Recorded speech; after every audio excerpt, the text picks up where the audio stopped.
नमस्कार दोस्तों, स्वागत है आप सभी का मेरे YouTube चैनल स्टेनो गुरु शिवा में। दोस्तों शुरू करते हैं आज की डिक्टेशन। संपादकीय गति लेखन संख्या 166। गति 80 शब्द प्रति मिनट। स्टार्ट। यह विचित्र बात है कि एक ओर सरकार महंगाई को नियंत्रण में रखने का दावा करती है तो दूसरी ओर आवश्यक वस्तुओं की कीमतें लगातार बढ़ती जा रही हैं। इसका सीधा असर आम आदमी पर जरूरी खर्च में कटौती और आर्थिक परेशानियों के रूप में देखने को मिल रहा है। जब आय के साधन सीमित हों तो आम आदमी की यही अपेक्षा होती है कि जरूरी वस्तुओं के दाम उसकी पहुंच में हों ताकि परिवार के भरण पोषण का संकट पैदा न हो। मगर हाल के वर्षों में आमदनी उस स्तर पर नहीं बढ़ी है जितनी तेजी से वस्तुओं की कीमतों में बढ़ोतरी हुई है। सरकार की ओर से जारी आंकड़ों के मुताबिक खुदरा महंगाई मार्च में बढ़कर 3.4% हो गई, जबकि फरवरी में यह 3.2% के स्तर पर थी।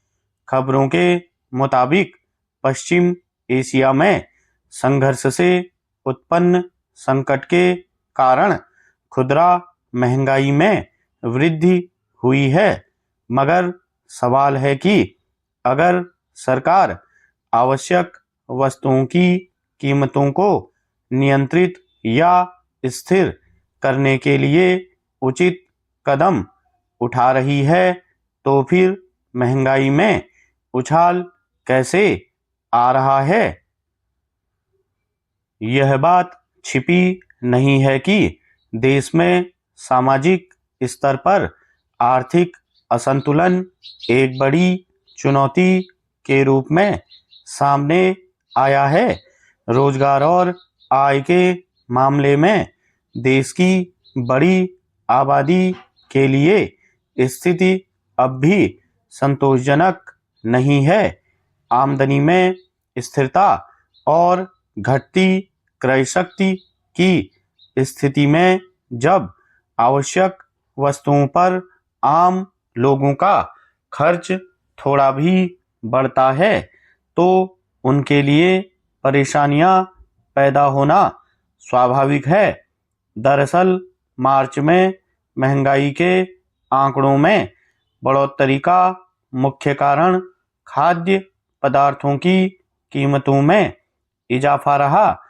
खुदरा महंगाई से इस बात का पता चलता है कि उपभोक्ताओं की खपत और खर्च की स्थिति क्या है। यही कारण है कि रिजर्व बैंक अपनी नीति तय करते वक्त खुदरा महंगाई को ही आधार बनाता है। सरकार का दावा है कि खुदरा महंगाई अभी रिजर्व बैंक के 4% के औसत अनुमान से नीचे बनी हुई है। मगर यह बात भी महत्वपूर्ण है कि अगर महंगाई दर 4% के दायरे से ऊपर जाती है तो फिर कर्ज के सस्ता होने की उम्मीद भी कम हो जाती है।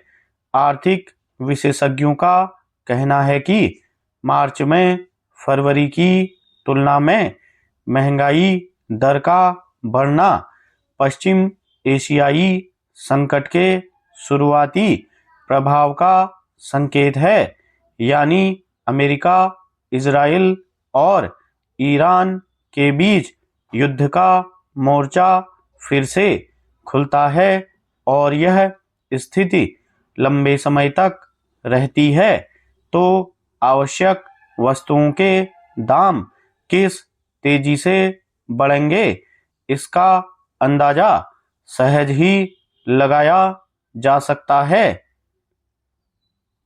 स्टॉप।